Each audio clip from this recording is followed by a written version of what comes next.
Hello Virgo, Sun, Moon, Rising, and Venus signs. Kamusta kayo?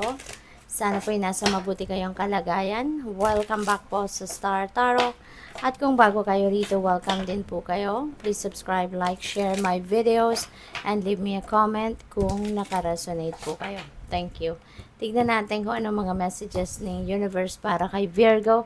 We have 3 of Pentacles, which is really beautiful kasi Virgo, kung meron man kayong ginagawa, whether this is personal na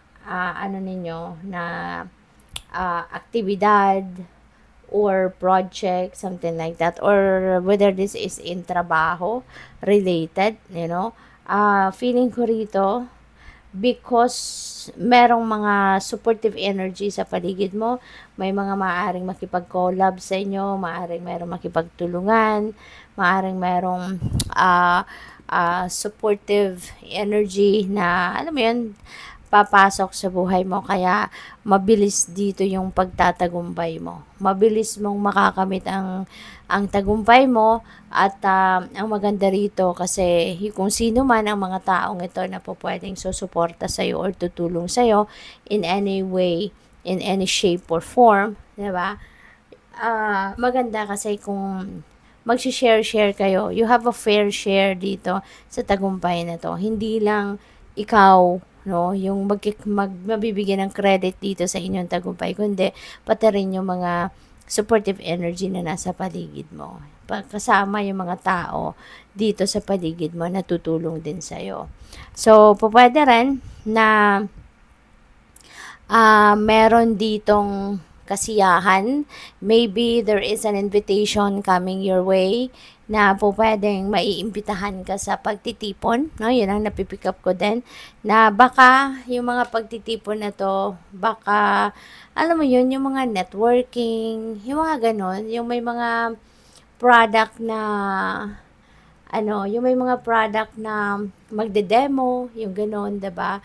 At pwede mo rin na kung may mga membership, ganon, yung parang pasensya na ha, kasi hindi ako, hindi ko masyadong kabisado dito yung mga terms na ginagamit pag yung ganyan, ang kabisado ko lang yung parang networking siya, 'di ba?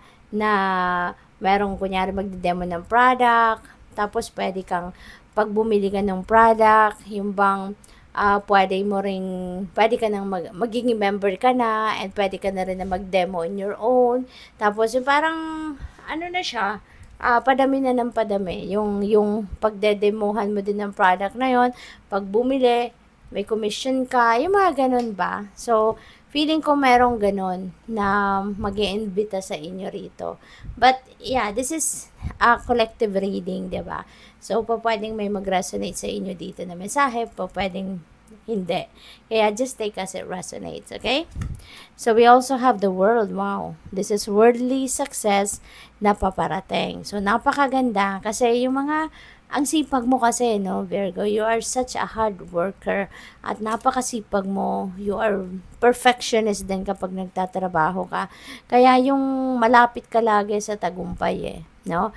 Malapit ka sa tagumpay energy. Kasi you are really doing everything, 'di ba? To perfect your work, yung ganon. Tapos masipag ka, multitasker ka din. Kaya talagang hindi malayong magtagumpay ka sa mga ginagawa mo kasi magaling ka. As in, ginagalingan mo talagang mga trabahong ginagawa mo or trabahong nabibigay sa'yo. So this is a time of success. This is a time of accomplishment and achievement. Kaya deserve mo ang i-enjoy mo to. Diba? Tuwang-tuwa yung babae that represents you. Ganon ka. Maaring ganon ang mararamdaman mo. Ganon ang magiging reaction mo. Because you are claiming success dito sa mga projects mo or sa trabaho man yan or career related or business related, no? Merong tagumpay kang makakamit. And this is a long-term project. Matagal mo tong pinagtrabahuan, matagal mo tong pinagsikapan. And now you're going to succeed. And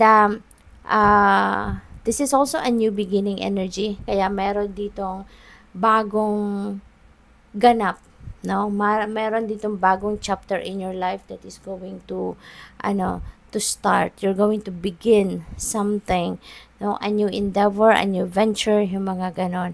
Pwedeng meron pag-aaral, pwede rin, no? Nasa relationship for some of you, baka meron kayong bagong relationship na papasugan if you are still single, and travel, maybe ang iba sa inyo rito is going to travel.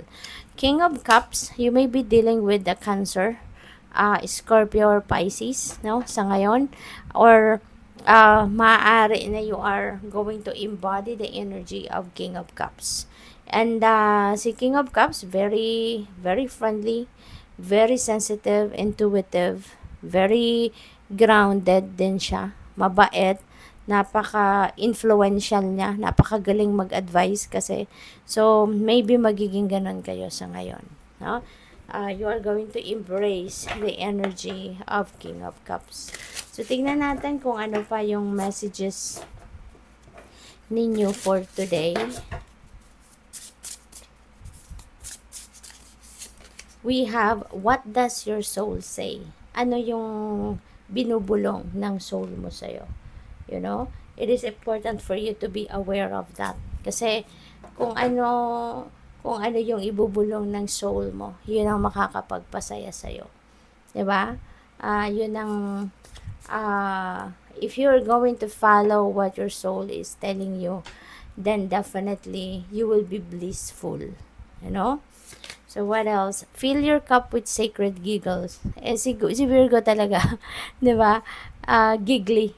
Yung ganun. So, feeling ko rito, masayahin ka, 'di ba? Masayahin ka. Kaya maaring recently baka hindi ka ganun, baka low vibe ka recently or in the past few weeks, baka medyo you're a little under the weather, baka meron kang physical discomfort, may mga sakit-sakit sa katawan, siguro kayo, no? Kaya hindi kayo masyadong nangingiti, hindi kayo masyadong tumatawa, no? Kaya this is a reminder for you, diba? You are a giggly person. You are the light of the party, diba?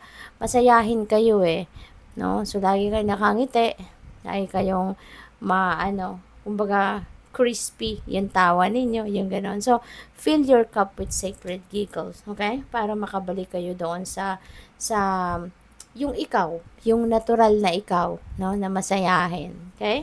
So, what else? We have accept and receive. Wow, napakaganda. So, parang ito yung reminder sa iyo ng universe, no, na ask and you shall receive, diba? Ngayon, maaaring ikaw ay nakapagdasal na, maaring ikaw ay